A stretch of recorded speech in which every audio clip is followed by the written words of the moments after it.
Hello, everyone, and welcome.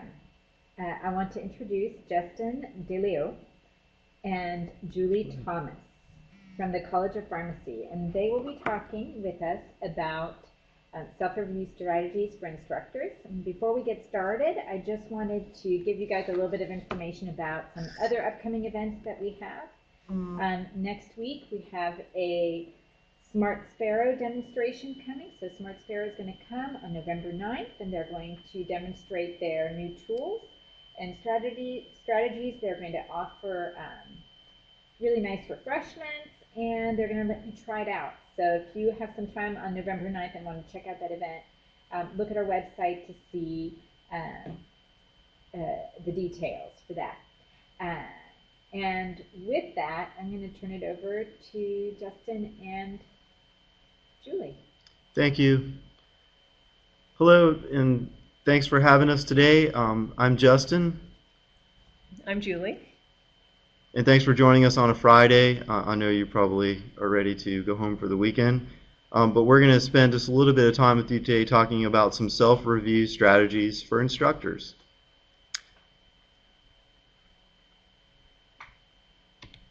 So we've got 3 learning objectives that we'll kind of focus on today. We want to look at self-review both as a personal and professional activity. So what does it mean to you personally, and what are you doing professionally? They're kind of interrelated, which is kind of our second objective. We're going to look at the interrelationship between the two, and then just creating practical strategies that support and promote your process of reflection and your development. So we'll give some examples, and we'll also hopefully hear some examples from you, and you may be able to figure out a way to design one of your own if something that you've used before doesn't work well. So the first thing towards that end, if we just take a moment to either think about in your mind, maybe write down, or if you want to write in the chat area, a learning goal that maybe you're working on right now. Maybe you're developing a course, maybe you're teaching a course, maybe you're about to do a course conversion or transfer to online or some different format, and you have a learning goal in mind.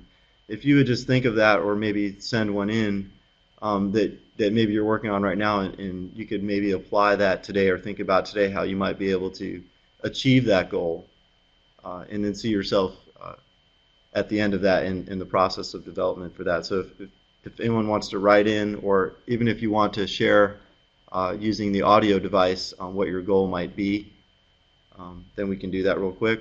Does anyone want to share one that they're working on right now?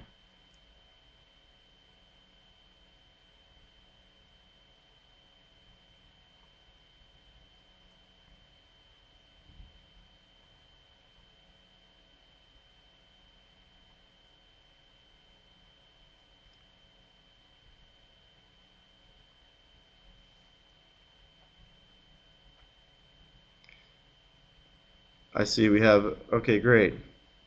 We have improving feedback, getting students to understand how to take design artifacts and turn them into client-ready communication artifacts. And then I don't know if that is, yes, that is definitely a learning goal. So maybe being able to redesign something so that, or develop something in a way that the students can meet the learning outcome. That's actually one of the main things that you would want to focus on, is making sure that your objectives are being met.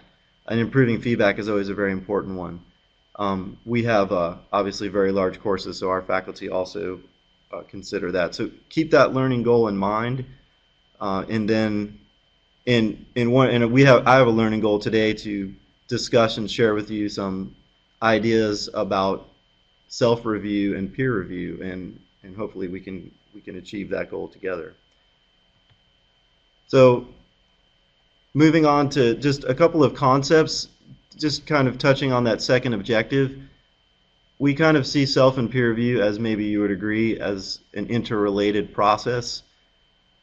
There are some concepts that you may think about, and there are other ones we could have chosen, but whether or not it's a formal or informal process, we'd like to think of self-review as somewhat more informal or maybe semi-formal, leading to a formal review. Many times you may be involved in a peer review process and you didn't take the time to do any type of self-review strategies that got you comfortable with the process, and then you were more prepared for the formal review. So we'd like to think of self-review as a positive step towards a nice peer review process that's very comfortable and pleasing and gets you the benefits that you want. If someone has anyone gone, you can use the icon to raise your hand. Have people gone through peer review processes before? Obviously, if you've been teaching here before, and if it exceeded your expectations, or maybe you had an unpleasant experience, the informal peer review strategies is kind of like an anecdote would be if you were learning how to ride a bicycle and then you got really good at it, you maybe decide to enter an event. Well, the same would go for peer review. Is you want to do something informal and fun and creative to prepare you for the peer review process. It gives you some strategy, it gives you some comfort, it gives you some experience, and then when you have the stress level come in, it's more able to be, you know, a positive result. Another thing would be required versus voluntary, kind of along those same lines. Are you voluntarily attending a session? Are you voluntarily doing self-review, or is a peer review process something that's mandated upon you? In a lot of cases it is, and are you ready for that process? Internal versus external, that's really talking about your motivations. So what is your internal motivation for actually improving your teaching versus external? Are you being asked to do so? Is your department going through a large change of some sort? Are you tasking yourself to do something? Are you even presenting at a professional conference? Maybe you're entering your course for a professional award and you want to make sure that you've done the proper review to prepare yourself for that. And is it a separate or connected process? Are you a part of a team where you can interact with your colleagues and peers, or do you feel like it's a separate process where you're the only one that's challenging yourself in your department and you'd like to get something going where more people could be involved? So those are kind of some of the concepts. If anyone wants to talk about any of those at all, like any personal experience, please feel free to. We'd like to make this discussion interactive if possible. I know it's hard to do on Adobe Connect and on a Friday. Would this be an example of peer review? Feel like maybe someone's looking in, maybe it's someone you know, maybe it's not. And I've heard faculty talk about, you know, that it's someone that they know oftentimes and they don't feel like they get an effective review, but maybe it's an external process where you feel like someone's kind of observing something and maybe it's a little invasive. So maybe self-review could break that wall down for you and prepare you a little more comfortably for that process. Successful development programs. In preparing for this, I was researching some articles on faculty development, and maybe you found some that I missed, but it seemed to me that there was a little bit of a lag in at least in research in this country regarding things, you know, like peer review and self-review strategies, but I did find a very good article that talked about, it was a summary of faculty development, and it talked about some things that successful programs had, and I feel like faculty development and staff development with faculty too is part of the process to prepare for a peer review. I think one of the important things was that your programs, for example, if you're training people to teach online or you're training people to use a learning method such as team-based learning or problem-based learning or something, is to have a theoretical and evidence-based framework. Use research that is tested within your college, or find evidence externally and try to replicate that and have a theory. Use the learning theory if you're trying to get more social interaction in your course. Maybe that's something that you're applying. So have a research and theoretical base instead of just saying we're going to give you this training, and faculty are unable to kind of, it's not meaningful because it's just like, here's this thing and I don't really know how to do this. So the support has to be there for the training as well. And then a transformative learning process. We'll talk a little bit more about this. This is basically like the critical or reflective teaching process. This should be an integral part of the development of yourself and of a group, because you want to be able to transform your teaching, you have to reflect, you have to look at what went well, what didn't, and that's got to be an essential component rather than just doing it because it's a requirement. And then the outcome measurements, looking at data, your past data, such as your faculty evaluations, or maybe even some assessment data in your course, and then when you make the change, look at the outcome data the second time. So you've got to use data to kind of evaluate, and this could also be feedback from students. If you want to target a particular thing, such as feedback in your course, you want to look at what students said about your feedback and then find out if there's a gap there or you need to make some improvements. Any thoughts so far? Does anybody want to share anything? Okay. So a rationale for doing self-review. Oh, we have a, okay. Yeah, see, go ahead and, how do you know what to change? Okay, one answer to this, and from my perspective, is you have to make a decision on what you want to change is one thing. And the second thing would be if there's an obvious weakness or even a strength that you want to capitalize on. It doesn't always have to be a negative thing that you're changing. So knowing what you want to change is one thing, so having a direction, and that's where the data comes in the background, researching it a little bit and figuring out a plan on how to do that. So you may have excellent evaluations, but you felt like you didn't actually reach the students. They weren't able to do a particular thing, or they struggled with an assignment. There's an area for a change. Or maybe something went really well and you just want to expand it further. So I think somewhat has to be upon the instructor and somewhat looking at the reflection of how the course performed. If you're about to do something for the first time, that's a little bit more difficult. But again, you can talk with colleagues and look at prior examples for that. I hope that is an answer for your question. Julie, did you want to add anything to that? I think in just a few slides we're going to get into maybe just some questions we can ask ourselves, some steps to go through that help you identify what to change. So yeah, I think we will get into that in just a couple minutes, actually. Very good. So providing some rationale for yourself for doing self-review, what is the motivation? Obviously, as adult learners, we have resistance to new learning. The first, what is the reason you're doing it? Are you having to do this for your tenure and promotion package? Do you feel it's fair that you're being evaluated this way, or do you really look forward to these type of challenges and you really want to do a great job? So that's usually a piece. It's the more formalized piece, but you want to provide a rationale for yourself, which is like an underlying reason why you're doing this. Your resistance to learning might be you're afraid, you don't really want to challenge yourself, you don't have the time, you can't squeeze it in. But examine that resistance and break down the barriers in your mind and see the creative and the positive outcome for that, and use that resistance to understand why students may have resistances to new learning as well, and then challenge yourself to do that. And then peer review. Again, you may agree, you may disagree, but we feel that self-review is an integral step towards an effective peer review, and this could be a motivation for you to complete it. And then, of course, self-reflection.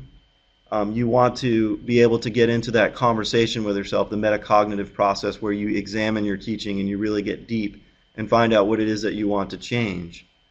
And then, of course, the focus, we think, for peer review and what we've seen in the research is that student learning outcomes should be the focus. A lot of times peer review focus on the mechanics of the session or how things flowed, but we don't look at the student behaviors and where we can see the most learning happens, what the students are doing, their behaviors, attitudes, and skills as a result of your good teaching.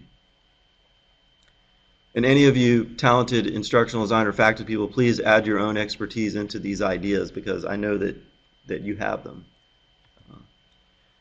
But if not, moving on to practical strategies. Practical and creative are kind of where we're focusing. We want things to be manageable, practical, easy to use. So utilize existing tools, and I will definitely do a plug for the Excellent Standards and Markers of Excellence document that we should be using to design our courses. And I really like the new update. It has the 2 levels of review, and also embellish upon that. Use skills off of that. If you don't see exactly what you want, take a few things and focus in, and maybe develop your own instrument that kind of uses these things, but maybe you're looking at a particular area. For example, our classes are very heavily involved in the classroom sessions now more than they had been before, and so we had to rethink how we could evaluate our courses because we're developing for the online versus the face-to-face and the blended with a large group of students. So we want to think about a unique and interesting way to actually get the data that we need. Planned meetings, reviews, and debriefings. If you don't put milestones in for yourself, you're not going to actually do it because you're very busy people and your time is valuable. So if you don't put these places in where you're going to have to do these things, then that might stymie your development. Targeting your faculty evaluations, what your students say about you. You're the best teacher in the world, but you thought the course could be more organized. So focus on the organization. Is there someone that can help you with that?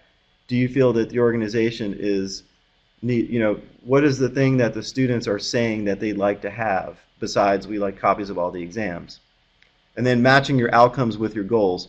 What was your initial goal that you put down today or that you have going for your course, and what is your learning outcome for the course? Do you actually have outcomes that you can observe, that you can actually change to show that you've made the self-review has been effective? So you want to make sure that you're in alignment there. You're actually not just doing an evaluation because you're asked to do these things, but maybe the one thing that you're supposed to be looking at is not included, so you create something for yourself.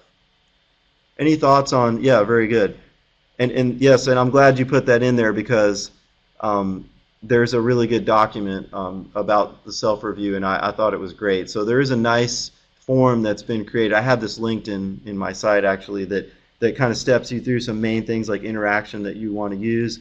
And I would also encourage that you look at the panel discussions that they did on peer review last year, because that's pretty interesting if you haven't looked at that already. So now for some creative strategies. And these might be things that you think would never work or you wouldn't try, but they're fun and easy to do, and we're trying to do some initiatives at our college that we'll share in a few minutes. Forming a culture of learning. Have a group or a community or at least a colleague that you feel is in a community of learning with you, because it's hard to do this kind of thing alone, and if you're the only one, find someone that you can connect with so that you yourself feel like a learner, just like your students do. And there's ways to do that virtually and face-to-face. So you can be creative in how you do it. I mean, you've done brown bag lunches, you've done like mixers and teaching lunches and things like that, but maybe it's time to try something again with your team. Provide evidence-based, well-balanced support. Again, if you can be creative with that, if you have to teach somebody, make a creative workshop in a way to teach Canvas to somebody that's different. Utilize your own creative skills as an instructional designer or a faculty member to be able to do these things, because maybe you have to be the one to promote everything for your group. Encourage a diversity of methods, style, delivery, and evaluation. So there's this thing that I read that faculty, it's not a one-size-fits-all. So there isn't one way to teach something, we know this. So people are like personalized learning. There's a diversity of ways that you can present things. It doesn't have to be completely formalized. It can be delivered online and face-to-face. And how do you evaluate it? Maybe it's just through discussion. Maybe it's through implementing something that you discuss in your team. So think about different ways that you can get creativity going in your group. And then, of course, utilizing the reflective teaching cycle. So that's something that you do internally, and that process you want to discuss with your colleagues. So being creative is always a key to good design, and we already know this is nothing profound, but there's definite opportunities to make things fun and to take the edge off of the review process. So I'm going to turn it over to Julie now. She's going to talk to you a little bit about some experiences that she's had. Great, thanks, Justin. So I'm going to talk about self and peer review from a very kind of practical, anecdotal stance. Before I was an instructional designer, I taught for 15 years, both in higher ed and in the K through 12, face-to-face, blended, and completely online.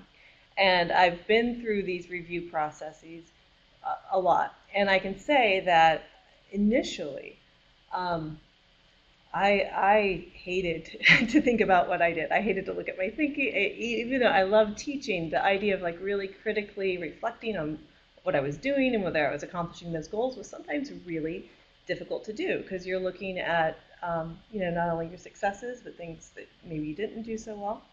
So I like to start simply though.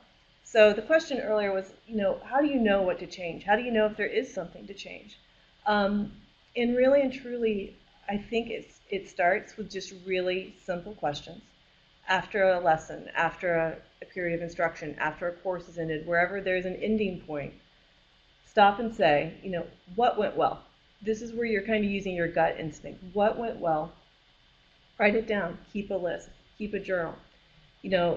Often as a teacher, at the end of every course or at the end of every unit, I would sit down, what went well? And then ask myself, what didn't go well?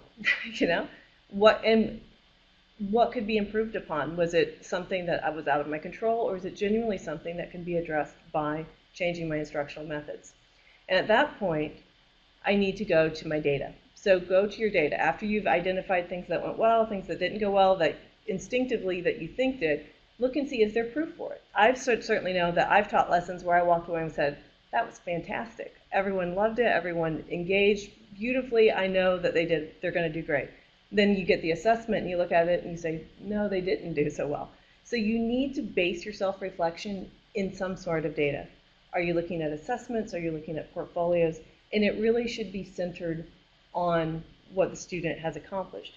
And at that point, are your objectives or your goals clearly defined? Are they meeting those goals, or are you teaching quite opposite? Or is there another goal that you're teaching to that maybe you're not aware of? So this is a chance for you to analyze that data, redefine your goals, and once you've done that and have that clearly marked out, then you can start to make a student-centered action plan. So for me, one of the things that really changed my self-review of teaching is focusing it completely on the student and sort of taking my ego out of the frame, which is hard for me to do. But if you've got the data and you're focusing on the objective and the goals and the benefit of the student, I think that's a good place to start. Juile, Yes. So, as Justin said, professional learning communities are a great place to start because self-review, I truly believe you don't really want to do it by yourself. Self-review is something that you want to do in a group, and it doesn't mean standing up and being evaluated by people, check marks. It means joining the community, having those interactions and those conversations that say, okay, here's my data, or here's this, I want to fix this. Has anyone ever encountered this? So like I said, I've had experience with a number of different kind of professional learning communities, both formal and required and informal, and a variety of educational formats like higher ed, K-12, online blended, and so on. So one type of review experience that I really, even though you're engaging with another person, I think this is a good place to start with self-review. After you have done your reflective teaching cycle, after you've thought about this and said, okay, what went well, what didn't go well, here's my data, here's a goal I think I need to change, here's one element that I really want my students to do better with. Decide a strategy, decide a lesson, and then invite someone else to come and watch you or to look at what you're doing. And again, this was really common when I taught at Santa Fe College. It was nothing to go up to a colleague and go, hey, I'm trying something new. Can you just come and sit in my classroom and like tell me what you think? And you could use rubrics, you could use things like that, or you could just trust sort of their professional informal opinion. Have a semi-formal evaluation and feedback. It's possible. Sit down, ask them to give you some notes. What did I do well, what I didn't do well. Discuss those results, and then transform your teaching. So that is a great way to start self-review, just by calling in a colleague. And I know as a designer, I frequently will turn to my coworkers in the same way and say, hey, I've done this, or I'm going to try this. What do you think? I think most of us as instructors probably do that as well. Another thing you could do is engage in a more formal professional learning community. And in this case, you would need 5 to 7 people who are really committed to this kind of self-review. And now, when I taught in the K through 12 community, this was frequently required. We had to do these. And sometimes we'd come kicking and screaming, saying no, and then at the end of every cycle, we would say, oh, well, we've learned so much about what, we have, what we've accomplished here. But with a professional learning community, if you had enough people who wanted to engage in this, you kind of pool your data. It really works well when you have when you are sharing your learners, if you're all teaching the same students, which I know in our college, definitely it can be the case. We have cohorts that move together. But you pick one area to try to improve. So you're looking at your data. So for example, I did this once while teaching Latin. And the one thing that we looked at and said, students can't translate, which was just like a huge goal. What does that mean? Well, what do you need to do to translate? We kind of narrowed it down and eventually said, well, you at least need to know the parts of speech, and you need to know what endings that indicate the parts of speech for Latin. So we're going to focus a lesson that really improves that, because our data is showing our students don't understand that. So out of everything that we could have focused on, there was a great big issue they can't translate. We're going to focus on one thing, and we use the data to guide us. Then we all evaluated our own lesson plans. Well, how do I teach it? How do you teach it? And then we picked one lesson that seemed the best. Just as a group, we're like, okay, we're going to maybe cobble it together, but this person's lessons looks pretty good. We pick one person to teach it. Everyone goes in and observes that person teaching. And we did this online too, through Illuminate. We didn't use Adobe Connect. We also did it face-to-face. So this works in a variety of formats.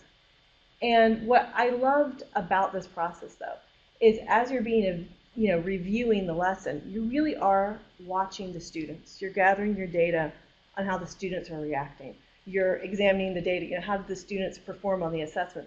It wasn't a critique of the teacher or their personality or any of the things that can sometimes get in the way of like a true, authentic review.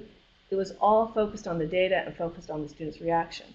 Then everyone would come together, have a debriefing session, what went well, what didn't, and then you go back and reflect. You journal and say what went well, what didn't. What can I personally do now, singularly in my class, using this data to do better?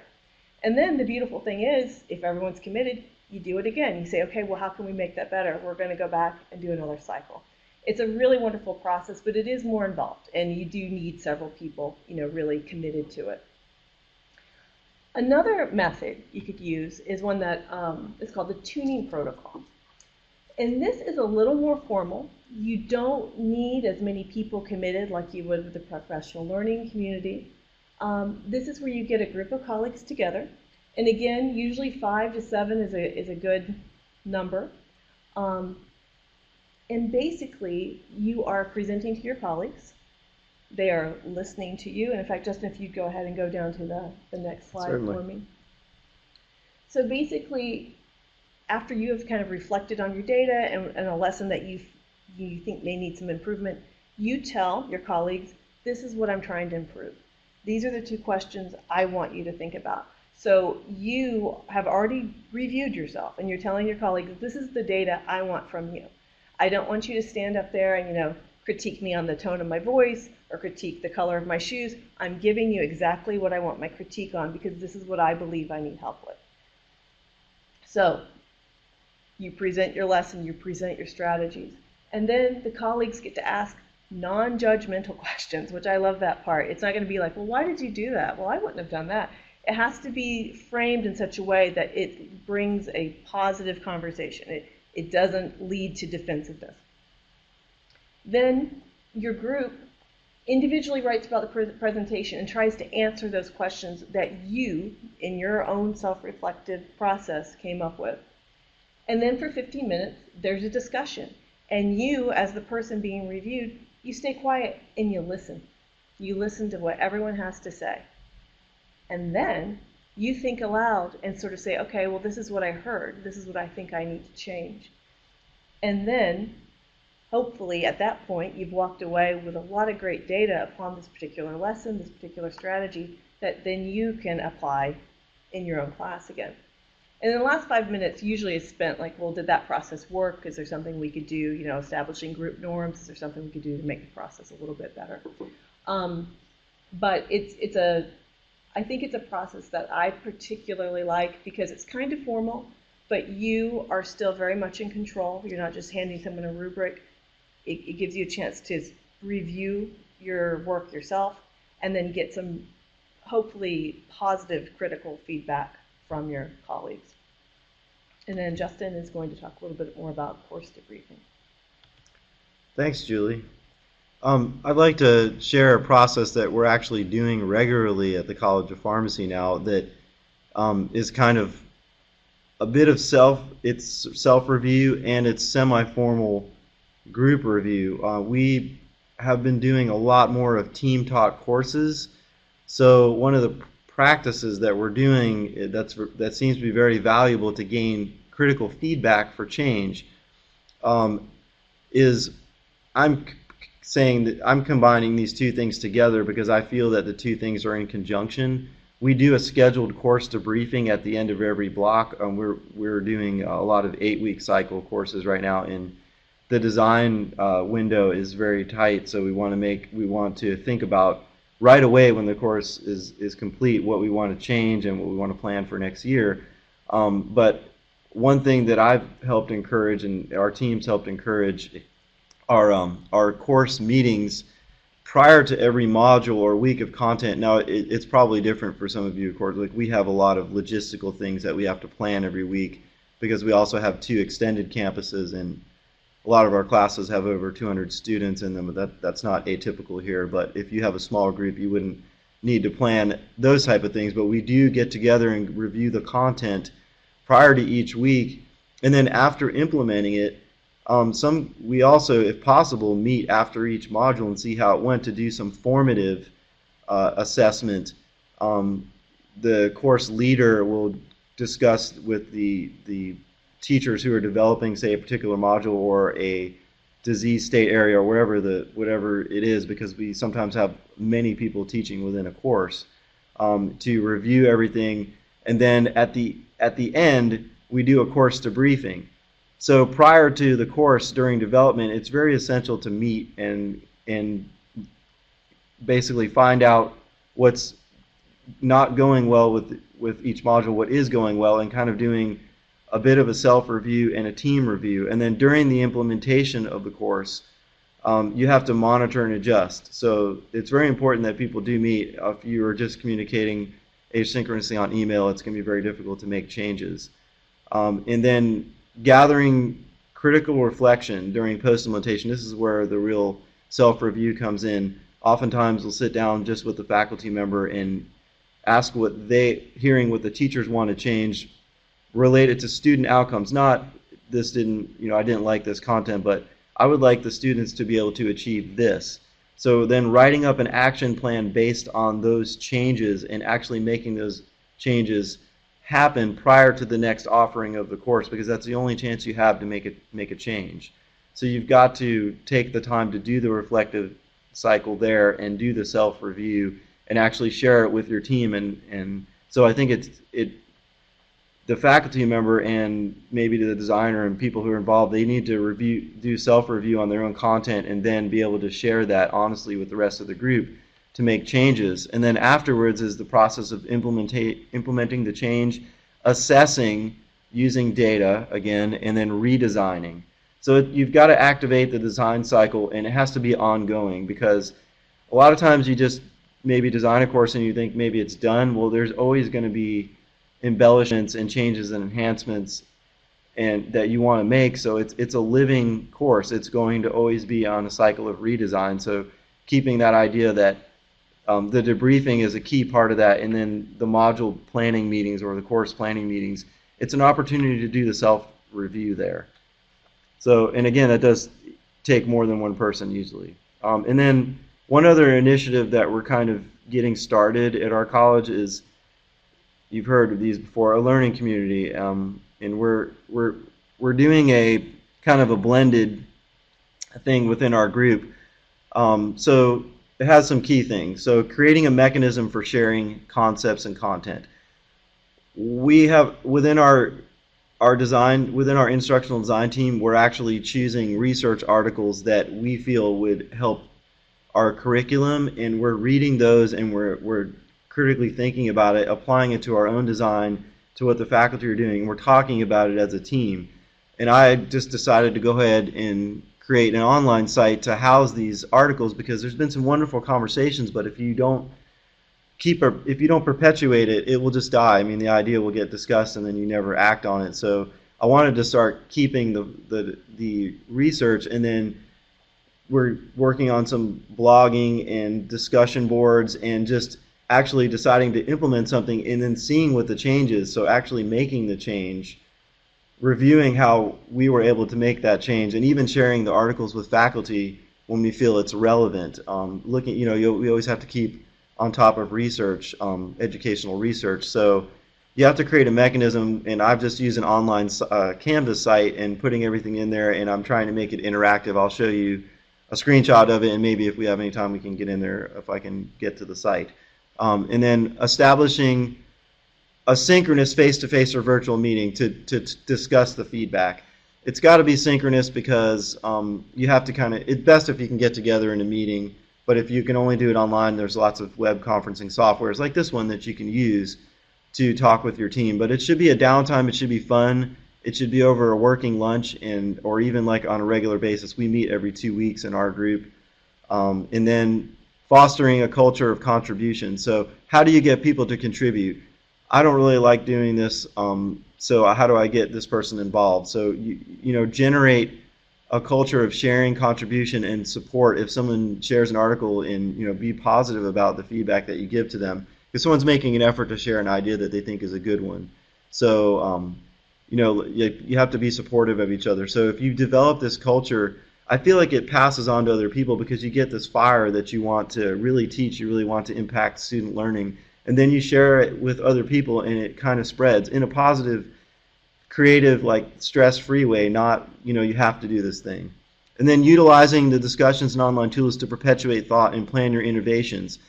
Because we're all busy, it's easy to look back on something and reread an article. Every time I go back and read something, I learn something new that I didn't find, or a comment that someone made really made me change. Someone shared an article about students that were in teams and in what they thought a great team meant, and that's what actually motivated me to kind of put together a site, because I thought, wow, what a great learning community was formed out of this research article. It wasn't even about learning communities.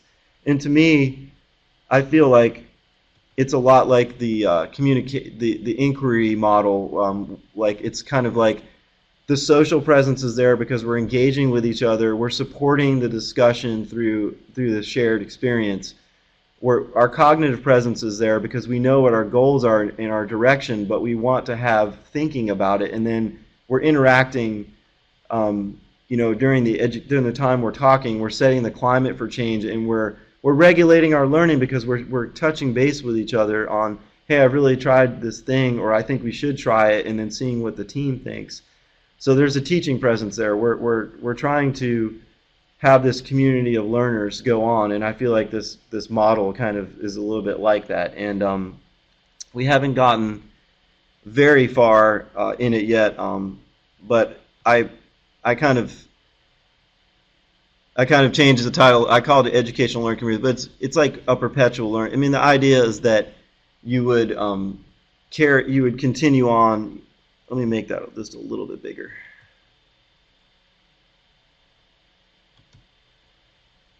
We go a little bigger. And you could design, you probably think, oh, this would never work, no one would ever do it. But if you don't build something, it's not going to happen. So you have to go ahead and try.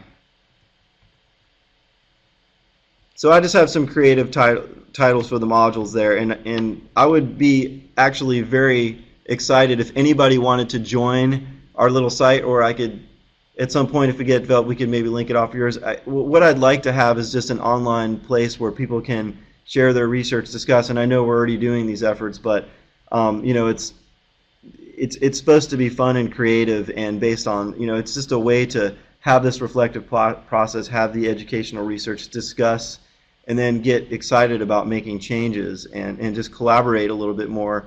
And I know UF's doing a lot of initiatives, but it's like the process of teaching, learning, collaborating, and exchanging ideas, and that's really what it's about. So, but I'd like to hear from anybody who wants to share any of the type of strategies any of the processes that we discussed, or something different that you used, or what are you doing in your college to kind of bring a community of learners forward?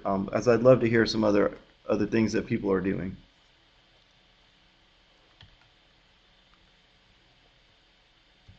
Would anybody care to talk about what they're doing at their college, or why you think this is a terrible idea and it would never work, or you think it's a great idea?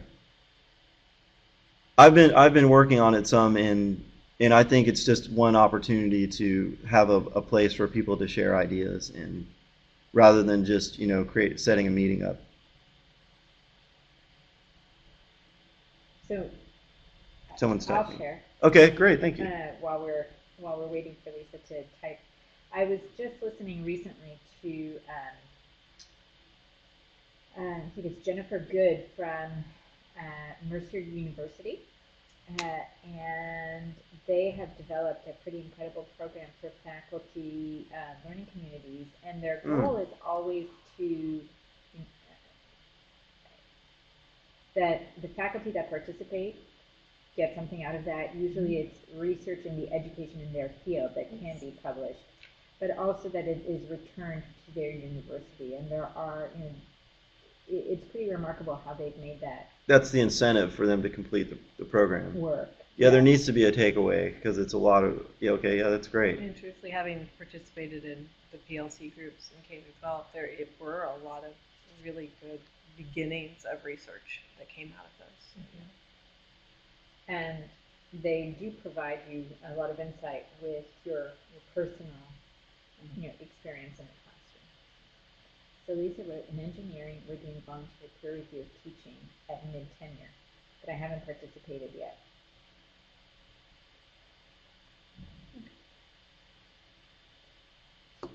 That would be really helpful rather than waiting till. Yeah.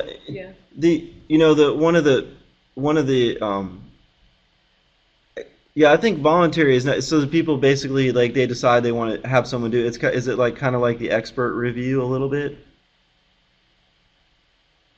Something like that, or also called a blind review, or mandatory, okay. It would be voluntary afterwards. Okay, so is that like annually? Anytime. Well, informal. I mean, we're still working on it. We have a course review process, but we have observations going on. But I heard faculty say that, I don't like the quid pro quo review, because someone I know is just going to give me good marks because they're my friend, and it's nice when you just pick somebody, like, I'm going to ask my colleague to review one of my courses for me, because if I review it, I'm going to have that bias. So it's nice when you have someone who's an expert, or it could be someone that you don't know at all, but it could be in your college, or even a design person that could give you a more objective view of your course, because the students are going to ask for certain things, and it may not be the thing that you want to focus on. Maybe you need someone in the field, and but the learning community is a nice place, because I think that as I said before, you get a comfort with working with people and talking about the strengths and challenges that you have in your teaching, because it's sometimes hard to talk about that. And that's why I have the peer review, the dinosaur ripping the peer review in half, because it's kind of like, we want to break down and I actually, if you watch the panel discussion that they did, it's really excellent. At minute 2, I think in one video, they say, I've looked at like thousands of email or of faculty review things, and you all say that you don't like it so much, or it's stressful, or that it's not effective always, and so how do we change that? And then what is the consistency of it? And then do you actually get a chance to make the changes that you want to make? So if you do something ongoing, you can work on things a little bit at a time, and it's more manageable. And again, I think, I don't know what the requirements are for necessarily your review, but if you can go into it already having reflected yourself and having looked at yourself critically, and guide what your peer, say, this is where I think I want you to focus upon. I think that can help, guide the peer, because I don't know, sometimes they may not know what to focus on. necessarily. Well, one of the things that we offer in our office, or that we have done when people have requested it, but I don't know that too many people know that we offer this. This is part of our services. But we do offer that really great self-review form that really guides you through all the aspects of your course. And so if somebody requests a course review from here, one of the things that we do for that is we provide them with the self-review that they fill out first. And then if we meet with, we look at everything that they're looking at, we talk about ideas based on that self-review, and we provide them with the resources to make, changes where they would like changes to be made. And then if they want somebody to physically visit the classroom, we'll either send somebody from our office, or we'll find somebody in a field that's similar enough that they might be able to relate. Oh, that's great. Yeah, that's awesome. And watch the class, attend and give feedback based on that, or we can attend it too. We give that option either way. But that has worked really well. Are you using a particular instrument to do the classroom observation? Because, well, we have a lot of new faculty who haven't taught in the classroom before, and it's interesting how much classroom things like go on, and the student behaviors and things that you may come second nature if you taught in the class before, but if you have only lectured and you haven't worked like with interactive teams, like it's a little different. So do you tailor it to? And all of our resources are in our guides. So yeah. If you wanted to see which we use for what, they're right there. So that's what we send. That's excellent.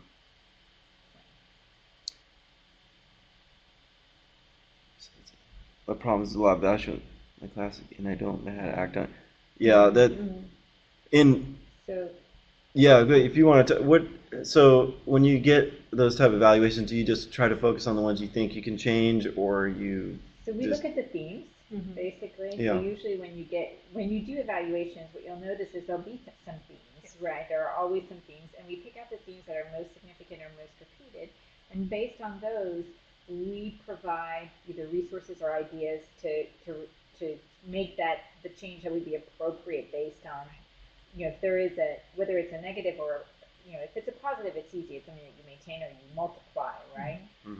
If it's really working and you're getting the outcome with the students that you want, not just that they like it, right? But if it's something that isn't working, then we usually point to the right resources, and actually we sit there and we give ideas. And sometimes we send people to somebody else. We'll say, this course, the problem that you're having, really, your course would benefit from using TDL or something like that, and we send them to that workshop. Right, to redesign the format yes. of the course, the delivery. Yeah. So we really look at that, like whatever feedback it is that you're getting, and finding the themes, and then finding the solutions that are based on that theme. And there are a lot of really great resources for that. Yeah, definitely. I really liked your self-review form that y'all have. And I think I said, I don't know if I mentioned before, but it's really important to kind of do a self-reflection before you look at your evaluations, because I think that you need to think clearly about what you want to change before you let the students affect you somewhat.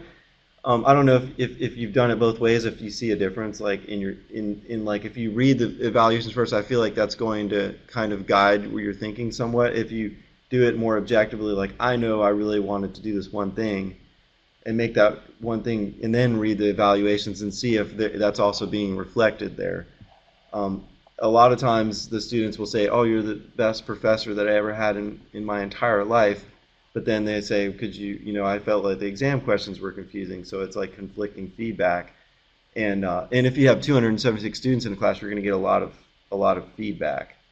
So I think that being honest with yourself first on what you want to change, and then matching that with what the students are looking for. A lot of times the students do illuminate some things for you on things you might be missing. Like you think your course is very well designed, but then they're saying that it isn't for a certain reason. So what kind of evaluations do you do with your class before or beyond the Gatorade?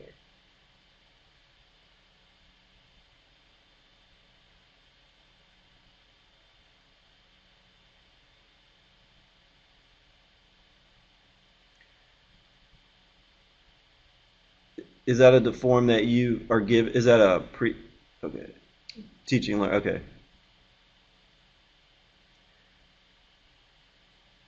And what kind of questions are on it? Is it a longer form or?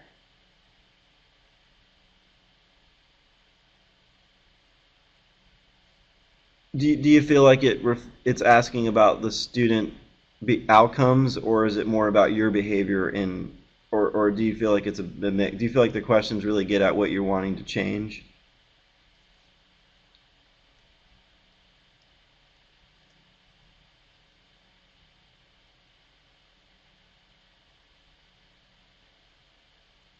Classroom mechanics, yeah. And those are easy things to kind of the students find most valuable. And then do you get that from your evaluations, what you think the salient themes are that they find most valuable, or just from you experiencing it with them, or both?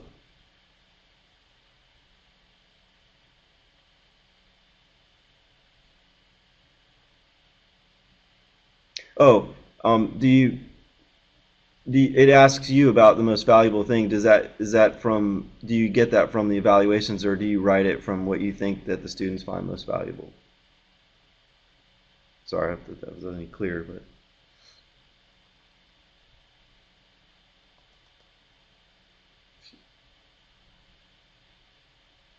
but okay.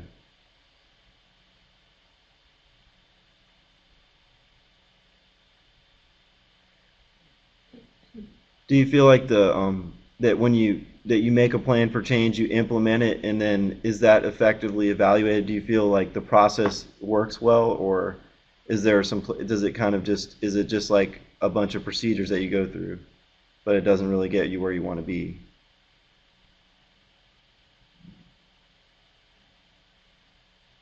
Okay, so that's good. So that's like some. But see, I think there's always a long way to go. I think no matter how long you teach or there's always something to fix and change. And I think once you come to terms with that, like, I think that's a good way to think. But I think there's always a long way to go with whatever we're doing. I don't know if that's so positive to say, but I think it's true. Lisa, what would be the most helpful thing that we could provide you with? Because you mentioned that you're not always sure what changes or how to use the information you get from those evaluation forms.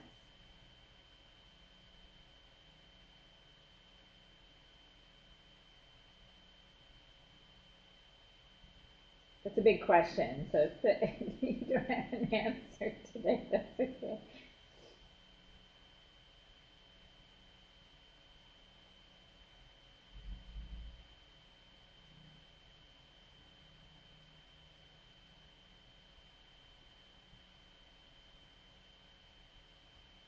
Okay.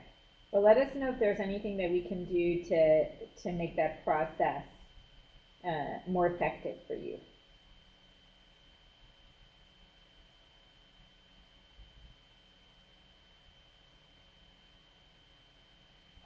I can understand that. Well, you can always do the course review through FDTE, and that way you have that done ahead of time, and you get that kind of feedback that you can see and work on, um, and then within college, that way you have an expert within the field, and then somebody that's stepping in as a new learner. Is this going to maybe be a topic for interface this year, or anything like that? Because I think this would be a great one. I mean, you maybe covered it before somewhat, but We didn't, but it would be a. it would be really because, I mean, what I hear is like, I mean, it's like it seems like it's really hard to do self-review without other people, right? So reaching out for resources. Really so that's why it's something you do on your own, but I think at some point you have to share it with other people. It would be nice to have a piece where we could get. Yeah. And Lisa, this year's theme is totally different. It's called Beyond Multiple Choice. Oh, okay. Effective Great. assessment. So it's really going to look at assessment, and that's a great idea to include self-assessment as well. So it's going to be very different. Every year we try to change it and really provide some new stuff. Are there any efforts to do a faculty learning community or like at UF that you guys would want to be involved in? Because I mean, I'm passionate about it, but I can't do it alone. Yeah. I mean, like, and I would like to contribute to y'all's efforts somehow. Definitely. Is I will it definitely talk to. is it something that people have talked about as far as being Yes, able to, but and that it was wouldn't be just a the lot of research work. I was doing this week. Yeah, there So, seems to be a lot of interest from the research, like that this is what we want, okay, um, that's really good. to share with other people informally, somewhat. Well, we're about out of time, and I know it's Friday. Anyone like to share any experiences that they have? Because we would like to hear from you. We'd like to learn from you as well, about anything you wanted to talk about before we go. Thank you for coming and attending the event. It'll be recorded and it'll be posted online. So if you can't remember some of the things that were talked about, it'll be on the FDT website. All the information from today. Thank you for your time, everybody. Thank you.